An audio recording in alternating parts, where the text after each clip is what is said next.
Guess who's back? She's back! Alam mo, lagi tayo napapadpad sa Asian cuisine. For real!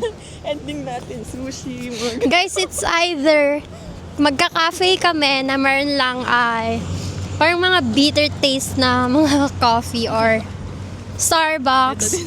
Pero it's always Sushi Island. Lagi kami nasa Sushi Island.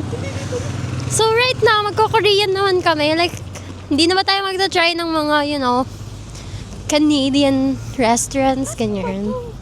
Kaya lang naboboard na ako kumain ng fish and chips.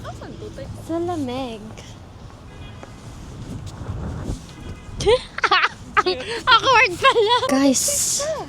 Guys, ito yung wag niyong aasahan sa amin ni Erica. Na kapag magpaplano kami, alam namin saan kami pupunta.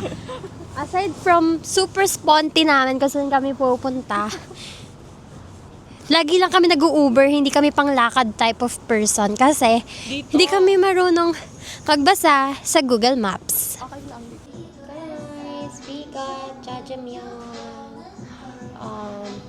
bulgogi kimbap, and bulgogi bibimbap. Together with kimchi. Text me.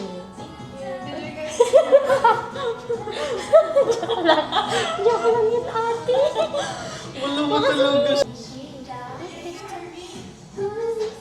Favorite kayo nung pandemic yung kanta. Tara na, let's go. Tignan mo to siguro sabi niya. For now, ito yung kain ko lagi sa SK. Bibimbap. Love is so great, so Pero ayaw ko talaga lasa ng black. Na sabi niya nga.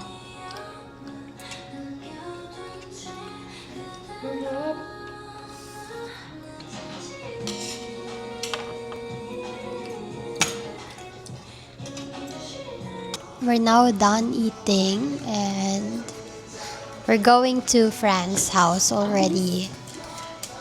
Ayoko na talaga makita. Ayoko na makita si Francis. Kasi alam nyo guys, dapat kasama talaga si Franz. At actually, hindi namin plano mag-eat out. Dapat sa bahay lang nila. Pero sabi niya kahapon, meron siyang work. And then right now, bigla siya nag-call sick na para bang hindi na kami nakapagplano ng iba. So ngayon, pupunta pa rin kami sa bahay nila kasi ganun ang trabaho ng third wheel. Kailangan masamahan yung dalawa para makapag-bebe time na sila. Kasi mga 3 weeks silang di nakapagkita. Ala! Joke lang yan guys. Joke lang. Hindi ganun talaga yung personality ko sa kanila. Lagi ko silang inaasar together. Kasi naiingit ako eh. Malayo yung sa akin eh. Wala tayong magagawa. Kasi kung ako din naman kapatid, like, pinot ko yung position ko sa kanya. Paano kasi siya yung maganon, no? Di ba parang, lala, this is too much. Parang kung ano sinasabi ng mga Yung kahit ayaw mo yung ginawa niya, pero this is too much. Kasi, alam mo naman paano nag-work yung mga yung mga judgmental na tao, paano nag-work yung opinion na sa isang tao. diba? So, kahit nagkamali siya. Pero at the same time, hindi mo naman tinotolerate. Nandun ka lang sa part na hindi mo na para dagdagan pa kung ano yung sinasabing masakit sa kanya ng ibang tao. Sabi din sabi ko din. Guys, guess where am I? Happy birthday, Franny! We say. Happy birthday, Franny! Ay, hindi. Ulit! Happy birthday, Jose! Happy birthday, Kika! Happy birthday! Thank you. Thank you. And you? Hello, uli kami nabuo. This is our small family. Small family. Okay guys, yun lang. Mamaya na uli kasi manonood na ako kay drama. Bye.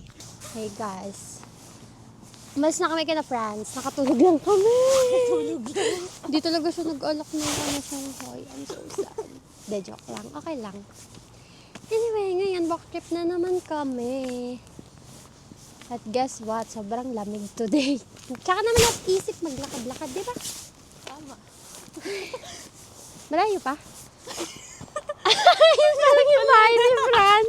Yung pala yung nalakad natin. Kalma. Parang ang tagal. Diba na? Alam niyo, dapat summer na. Kailangan na namin ng araw. Diba?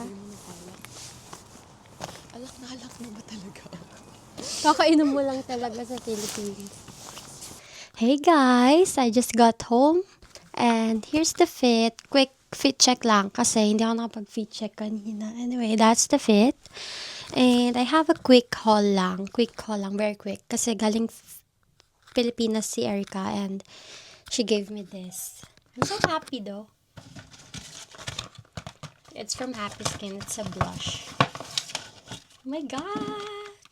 This one is in the shade Natural Blush. She knows my shade, guys. I don't have to tell her anymore. Kasi lagi kami magkasama naman mag-shopping. Look, so cute. Very tiny. I'm so excited to use it. Anyway, that's it for today's vlog. And see you next Sunday or next Sunday. I don't know. Anyway, to more Sunday vlogs with you guys. I just want to share this day. I'm so happy and grateful kasi na-miss ko talaga makapag-hangout sa kanilang dalawa, especially kay Erica kasi minsan lang kami talaga mag-girls date. Like, hindi naman minsan. Pero ngayon na lang ulit after like a month. Yeah. So, yeah. Today's episode is going to be full of mga medyo cancelable things, guys. So, don't expect. This is our usual hangout. And, don't get me wrong, hindi naman kami ganito like every day. Medyo, meron lang nasagap na chika back home. But, yeah. I hope ma-enjoy niyo yung vlog na to. And, yeah, please subscribe to me if you see my link on my Instagram story. And, see ya!